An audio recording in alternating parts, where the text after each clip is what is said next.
கடிகாரம்னு சொல்ற மாதிரி தேவ வாக்கியங்களுக்கு வாக்கிய பஞ்சாங்கம் அப்படின்னு சொல்லி தேவ காரியங்கள், தெய்வ காரியங்கள், தேவ பிரசனங்கள் எல்லாமே வாக்கிய பிரகாரம் அப்படின்னு சொல்லி இந்த வாக்கிய பஞ்சாங்க பிரகாரம் வருகிற மார்ச் 6ஆம் தேதி காலை 8:24 நமக்கு வந்து சனி பகவானுடைய பயிற்சி நடக்குது.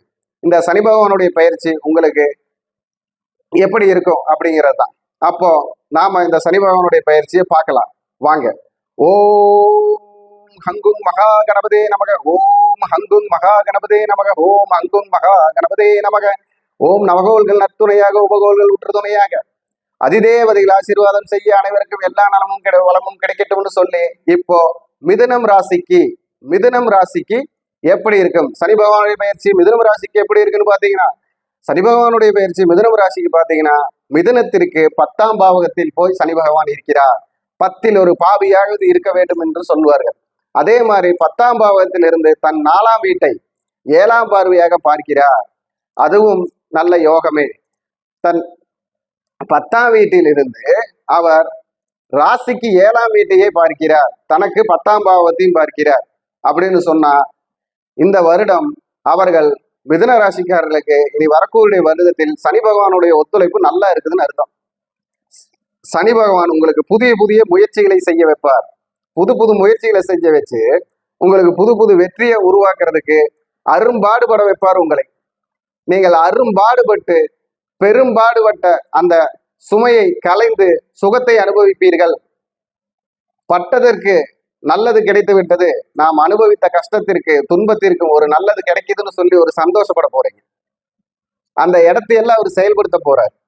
இப்ப பாத்தீங்கன்னா அவரு தன் லக்னத்திற்கு, அதாவது மிதுன ராசிக்கு காலச்சக்கரத்துக்கு மிதுன ராசிக்கு அவர் 10ஆம் இடத்தில் இருந்து அவர் பாத்தீங்கன்னா 11, 12ஐயும் பார்க்கிறார். அப்போ வெளிநாடு போகக்கூடியவங்களுக்கெல்லாம் இந்த வருடம் கண்டிப்பாலும் ஃபிளைட் ஏறி வெளிநாடு போகக்கூடியவங்களுக்கு அந்த ஃபிளைட் ஏறக்கூடிய சக்தியை கொடுத்துருவார்.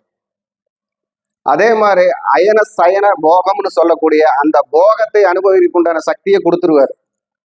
இந்த வருடம் மிதுன ராசிக்காரங்களுக்கு திருமணம் அப்படின்னு சொல்லி ஒரு போகம் அனுபவிக்கக்கூடிய சக்தியை கண்டிப்பாலும் கொடுப்பார். இந்த சனி பகவான் இந்த வருடத்திலிருந்து அதுக்குண்டான வேலையை ஸ்டார்ட் பண்ணிட்டாருன்னு அர்த்தம். வெளிநாட்டுக்காக வேலைக்கு போறதுக்காக பரீட்சை எழுதி காத்திருந்தவங்களுக்கெல்லாம் வேலை கிடைக்க போகிறது. அந்த வெளிநாட்டுக்கு போகக்கூடிய ஒரு சக்தி கிடைக்க போகுது, அதுக்குண்டான உதவி கிடைக்கும் அப்படின்னு சொல்லலாம். அதே மாதிரி அவருக்கு அந்த மிதுன ராசிக்கு 4ஆம் இடத்தை அவர் 7ஆம், அதாவது 10ஆம் வீட்டில் இருந்து 7ஆம் பார்வையாக பார்க்கிறார். அப்படின்னா 4, 7 சம்பந்தப்படுது. திருமணம் ஆகாதவர்களுக்கு திருமணமாக போகுது. 2ஆம் திருமணத்துக்கு காத்திருக்கிறவர்களுக்கு 2ஆம் திருமணம் நடக்கும். அதே மாதிரி அவங்களுக்கு வீடு, வண்டி, வாகனம், சுகம்னு ஏதாவது ஒண்ண அவங்க இந்த வருஷத்துல இருந்து தன் கை அகத்துக்கு ஆக்க போறாங்க. அதாவது தன் அகம் படுத்த போறாங்க, எடுத்துக்க போறாங்க. அவங்க முயற்சியால அவங்க வெற்றி பெற போறாங்கன்னு அர்த்தம். அதே மாதிரி அவருக்கு 7ஆம் வீட்டையும் பார்க்கிறார், தன் 10ஆம் பார்வையா. அப்போ மனைவி ஊருக்கு சென்று வேலை பார்ப்பது, மனைவியால் ஏதாவது வருமானம் வருவது, மனைவி கிட்ட இருந்த பிரச்சனை தீர்றது, வழக்கு, வம்பு, கேஸு, இதுல எல்லாமே ஒரு வெற்றி பெறக்கூடிய வாய்ப்பை மிதுன ராசிக்கு உறுதியாக சனி பகவான் செயல்படுத்த போகிறார்.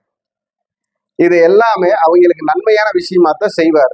ஆனா இதே சனி பகவான் அவங்க சுய ஜாதகத்தில் வந்து பலம் குறைவாக இருந்து அந்த சனி பகவான் இந்த சனி பகவானை பார்க்கும் பொழுது இதற்குண்டான பலன் குறைவாகும்.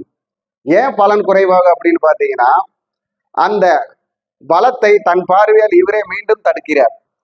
அதே மாதிரி அவருடைய செய்கையில பாத்தீங்கன்னா அவர் பார்க்கக்கூடிய இடங்களுக்கு உண்டான கிரகங்கள் நல்ல ஆட்சி உச்சம் பலமாக இருந்து அதே கிரகங்கள் சனி பகவானை பார்த்தாலும் சிறப்பான பலன்கள் நடக்கும். அப்போ அவங்க சுய ஜாதகத்துல எப்படி கிரகங்கள் இருக்கிறது, இந்த சனி பகவான் எப்படி அவங்க கூட போய் அவங்க கூட மோதுறாரா, அவங்கள வந்து கடக்கிறாரா, அவங்கள செயல்படுத்துறாரா அப்படிங்கிறது சுய ஜாதகத்துல இருக்கும். அந்த ஜாதக பிரகாரம் பார்த்தோம்னா அவங்களுக்கு சரியான வழிமுறைகளை நாம சொல்ல முடியும், செயல்படுத்த முடியும்.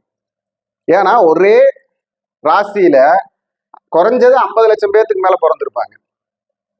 அப்போ எல்லாருக்கும் அவங்க சுய ஜாதகம் செல்லும். பொதுவான நம்ம இப்ப பலன்னு பாத்தீங்கன்னா சனி பகவான் நல்லது செய்யற இடத்துல மாறி இருக்கிறாரு.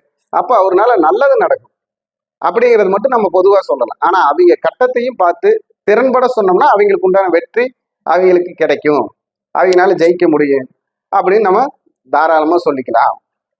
அப்போ மிதுன ராசிக்காரங்களுக்கு குழந்தை பிறப்பிற்கு கவலைப்படுவோருக்கு குழந்தை பிறக்கிறதுக்கு உண்டான மருத்துவம், அந்த தெய்வ பலம் எல்லாமே கிடைக்கும். திருமணம் ஆகாதவர்களுக்கு திருமணமாகக்கூடிய வாய்ப்பு கிடைக்கும். அதே மாதிரி ஆரோக்கியத்துல பிரச்சனை இருந்தவங்களுக்கு அதற்குண்டான மருத்துவம் கிடைக்கும். அதே மாதிரி பரீட்சை எழுதி காத்திருக்கக்கூடியவருக்கு அரசாங்க பரீட்சை, சென்ட்ரல் கவர்மெண்ட் பரீட்சை எல்லாம் எழுதி காத்திருக்கவங்களுக்கு அதற்குண்டான நல்ல முடிவு கிடைக்கும். அதே போல உதவிக்காக காத்திருப்பவர்களுக்கு உதவி கிடைக்கும். இது எல்லாம் அவங்க சுயஜாதகத்தில் தசா புத்தி அந்தரநாதனும் பலமாக இருந்தால் அந்த பலம் அவங்களுக்கு பலமான வெற்றியை தந்து அவங்களுக்கு நல்லது செய்யும். அப்போ மிதுன ராசிக்காரர்களுக்கு பலமான வாழ்க்கையும் ஏற்றமான வாழ்க்கையும் இருக்கு. அவங்களுடைய பரிகாரம் அப்படின்னு எடுத்துக்கிட்டா நின்றகோல பெருமாள் வழிபாடு அவங்களுக்கு சிறப்பை தரும். அதாவது திருப்பதி போயிட்டு வர்றது, அதே மாதிரி ஆதி திருப்பதினு சொல்லக்கூடிய இடத்துக்கு வேலூர் அங்க போயிட்டு வர்றது, அதே மாதிரி பொற்கோவில் வழிபாடு, அதே போல அவர்களுக்கு அருகில் இருக்கும் முதியோர் இல்லத்திற்கு அரிசி, காய்கறி, பால் இதெல்லாம் வாங்கி கொடுக்கறது. இல்லாதப்பட்டவங்க அவங்களால முடிஞ்ச ஒரு சாதம், ஏதாவது ஒரு சாதம், தயிர் சாதம், லெமன் சாதம், தக்காளி சாதம்னு சொல்லி யாருக்காவது ஒருத்தருக்கு ஒரு தண்ணி பாட்டிலோட வாங்கி கொடுக்கறது. 10 பேர்த்துக்கு வாங்கி தர முடியலன்னா ஒருத்தருக்காவது வாங்கி கொடுத்து ஒரு உதவி பண்றப்போ அந்த உதவி அவங்களுக்கு பக்க பலமாக செயல்படும். வணக்கம். வாழ்க வளமுடன்.